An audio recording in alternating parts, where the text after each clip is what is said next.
Hello friends, welcome back to my YouTube channel. दोस्तों, जैसा कि हम लोग एक श्रृंखला स्टार्ट किए हैं, वो श्रृंखला है भारत का संवैधानिक इतिहास। और कल के कक्षा में हम लोग देखे थे संविधान निर्माण की जो कहानी थी, कैसे ईस्ट इंडिया कंपनी यहाँ पे अपना नियंत्रण स्थापित करती है और भारत के क्षेत्रों को जीत करके और अपना राजनीतिक और प्रशासनिक कार्य कैसे यहाँ पे जारी रखती है। और उसके बाद कंपनी को रेगुलेट करने के लिए ब्रिटिश संसद द्वारा पहली बार जो एक्ट आया था, वो एक्ट था रेगुलेटिंग एक्ट 1773। इसको हम लोगों ने कल की कक्षाओं में देखा था। इसमें एक पॉइंट छूटा था दोस्तों कि रेगुलेटिंग एक्ट 1773 के द्वारा जो बंगाल के गवर्नर थे, उसको बंगाल का गवर्नर जनरल बनाया गया था। तो उस व्यक्ति का नाम बताना है जो बंगाल का पहला गवर्नर जनरल बना। तो उस व्यक्ति का नाम था दोस्तों Warren Hastings. Warren Hastings Bengal के पहले गवर्नर जनरल बने थे। इसके बाद हम लोग अब देखते हैं अमेंडिंग एक्ट 1781। इससे पहले हम लोग को ये जानना जरूरी है कि इसको अमेंडिंग एक्ट क्यों बोला गया था।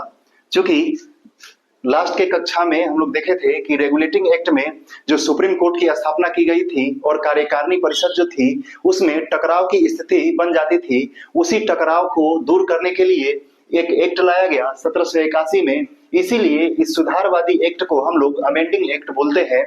और इस एक्ट को कुछ अन्य नाम से भी जानते हैं दोस्तों, और वो नाम है act of settlement. Act of settlement या बंदोबस्त कानून। तो यदि आपसे पूछे कि एक्ट ऑफ सेटलमेंट या बंदोबस्त कानून के नाम से किस एक्ट को जानते हैं, तो वो एक्ट हो जाएगा दोस्तों 1781। इसमें जो काम किया गया था, वो काम किया गया था कि सुप्रीम कोर्ट और कार्यकारिणी परिषद का जो अधिकार क्षेत्र था या उनके शक्तियों का सीमांकन था, इसमें काफी स्पष्ट तरीका से कर दिया गया था। और उसके बाद जो कंपनी था और कार्यकारिणी परिषद था, उसके बीच में टकराव की स्थिति उत्पन्न नहीं हो पाई थी। इसमें जो किया गया था, वो किया गया था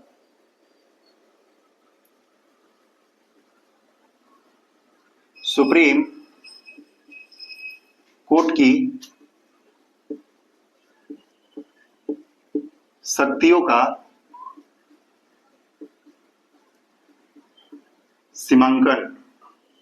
और सीमांकन में क्या किया गया था, पहले जो सुप्रीम कोर्ट था वो कलकत्ता के बाहर के भी जो ब्रिटिश निवासी हैं या भारतीय निवासी हैं, उस पे वो अपना अधिकार जताता था। तो इस एक्ट के द्वारा इसमें प्रबंध किया गया था कि अब जो सुप्रीम कोर्ट का अधिकार था, वो सिर्फ कलकत्ता के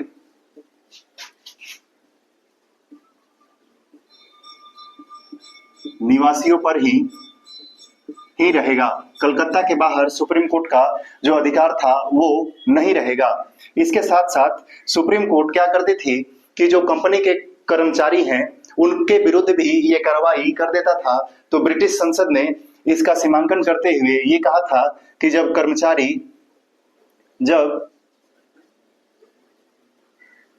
कंपनी के कर्मचारी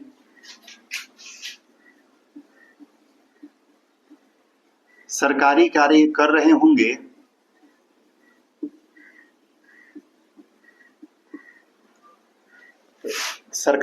रहे होंगे, तो उनके विरुद्ध सुप्रीम कोर्ट में कार्यवाही नहीं होगी।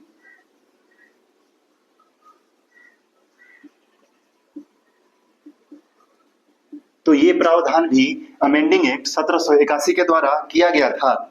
इसमें एक और जो महत्वपूर्ण कार्य किया गया था सुप्रीम कोर्ट के तौर पे, कि भारतीयों के ऊपर जो यहाँ पे सुनवाई होता था या कार्यवाही किया जाता था, तो उसमें कहा गया था कि जो भारतीय लोग हैं, उनके जो रीति रिवाज है, परंपरा है या धार्मिक जो उनका प्रथा है, उसको ध्यान में रख करके सुप्रीम कोर्ट अपना फैसला लेगा। तो यहाँ पे एक नियम लाया गया कि भारतीयों के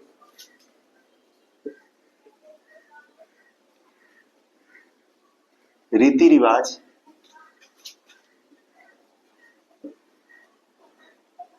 धर्म और प्रथा को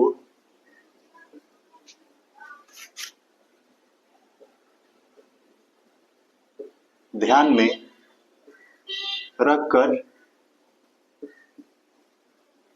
फैसला लिया जाएगा। तो ये सुप्रीम कोर्ट को सीमांकन करने के लिए अमेंडिंग एक्ट 1781 को पारित किया गया था। इसमें एक और जो महत्वपूर्ण जो कार्य था, तो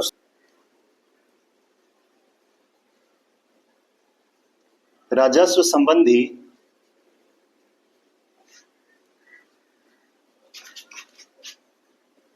जो भी मामले होंगे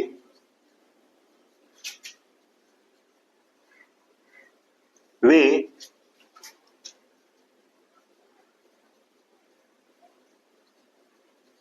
सुप्रीम कोर्ट के अधिकार से बाहर होंगे। तो इसके द्वारा किया गया था कि जो राजस्व संबंधी जो मामला होगा उस पे सुप्रीम कोर्ट अपना सुनवाई या कार्रवाई या उस पे नियम नहीं बना सकता है। इसके साथ साथ एक और कार्य किया गया था दोस्तों, जिसको हम लोग मिटा के यहाँ लिखते हैं कि पहले क्या था कि सुप्रीम कोर्ट कार्यकारिणी परिषद जो अपना नियम बनाती थी उस पे अपना वो टांग अड़ा देता था या उसमें भी वे अपना दखलंदाजी कर देता था। तो अमेंडिंग एक्ट 1781 के द्वारा जो कार्यकारिणी परिषद थी,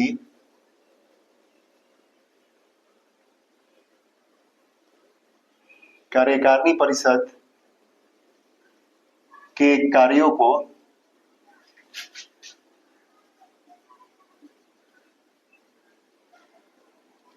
सुप्रीम कोर्ट से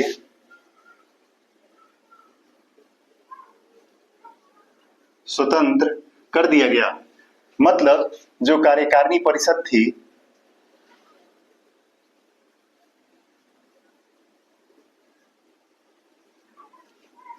परिषद की शक्तियों की रक्षा किया गया।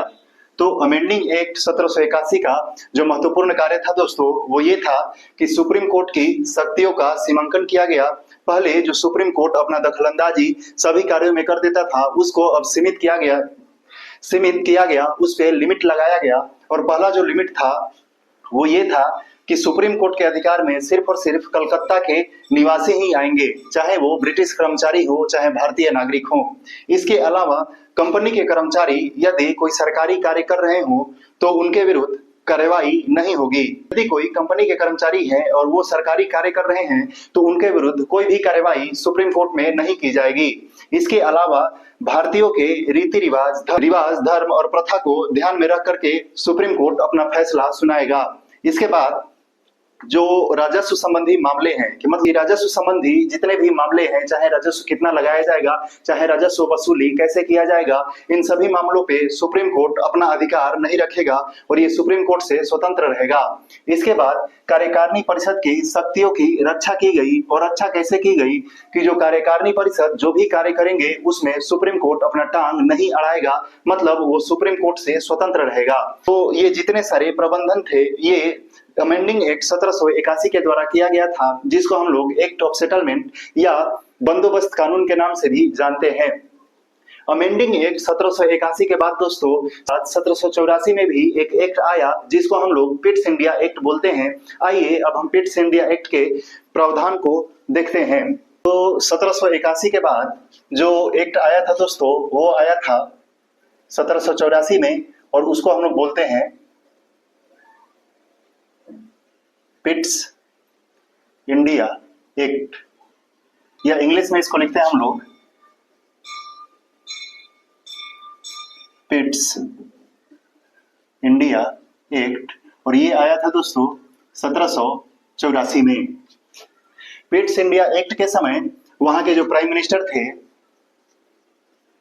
प्राइम मिनिस्टर का नाम था विलियम पिट।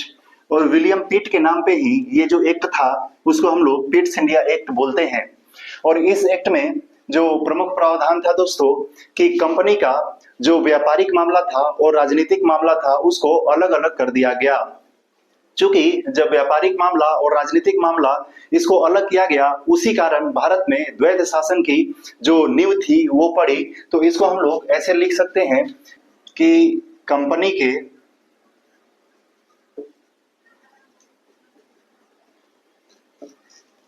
व्यापारिक और राजनीतिक मामले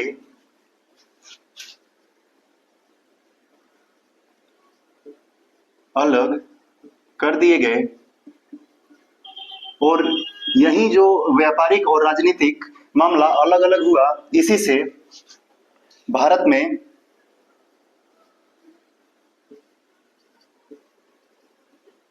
दोहरी शासन प्रणाली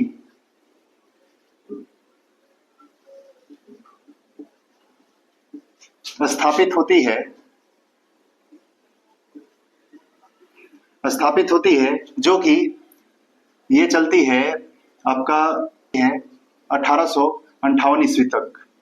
तो भारत में यदि द्वैध शासन या दोहरी शासन प्रणाली कब तक चलती है, तो 1858 तक, और इसका जो नींव पड़ा था वो पड़ा था पिट्स इंडिया एक्ट 1784 से। अब जो व्यापारिक मामला और राजनीतिक मामला आया दोस्तों, तो इसको कैसे संचालन किया जाता था, आइए इसको अब हम लोग समझते हैं। तो कंपनी का जो राजनीतिक मामला था, तो राजनीतिक के लिए यहाँ पे ब्रिटिश संसद के द्वारा एक कमेटी का गठन किया गया था, जिसको हम लोग बोलते हैं board of controls. Board of control के द्वारा जो ब्रिटिश ईस्ट इंडिया कंपनी की राजनीतिक विभाग था या राजनीतिक मामला था, उस पे पकड़ बनाया गया, और ब्रिटेन की पार्लियामेंट के द्वारा जो पिट्स इंडिया एक्ट लाया गया था, इसके तहत जो ईस्ट इंडिया कंपनी पे उसका मजबूत पकड़ बन गया, और इसके द्वारा जो व्यापारिक मामला था, व्यापारिक मामला के लिए बोर्ड ऑफ डायरेक्टर्स की व्यवस्था या स्थापना की गई थी। तो एग्जाम में जो क्वेश्चन बनता है कि व्यापारिक मामला कौन देखता था, तो वो देखता था बोर्ड ऑफ डायरेक्टर्स, और राजनीतिक मामला कौन देखता था, तो वो देखता था बोर्ड ऑफ कंट्रोलर। इसके द्वारा एक और प्रावधान किया गया था दोस्तों, कि मतलब ईस्ट इंडिया कंपनी के द्वारा भारत में जितने भी क्षेत्र जीते गए हैं, उसको अब से ब्रिटिश अधिपत्य का क्षेत्र कहा जाने लगा। तो इसको हम लोग यहाँ लिख लेते हैं कि ईस्ट इंडिया कंपनी द्वारा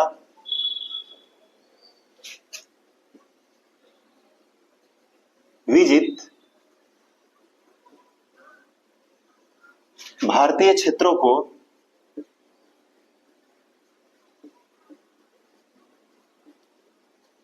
ब्रिटिश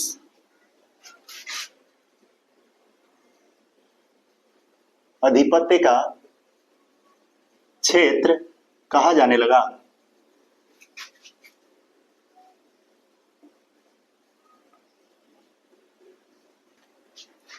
तो ये रहा पिट्स इंडिया एक्ट 1784 का प्रावधान। इसको पुनः हम लोग देख लेते हैं कि 1784 का जो पिट्स इंडिया एक्ट था, उसके समय जो प्राइम मिनिस्टर थे वो थे विलियम पिट, और कंपनी के जो व्यापारिक और राजनीतिक मामला था उस दोनों को अलग अलग कर दिया गया।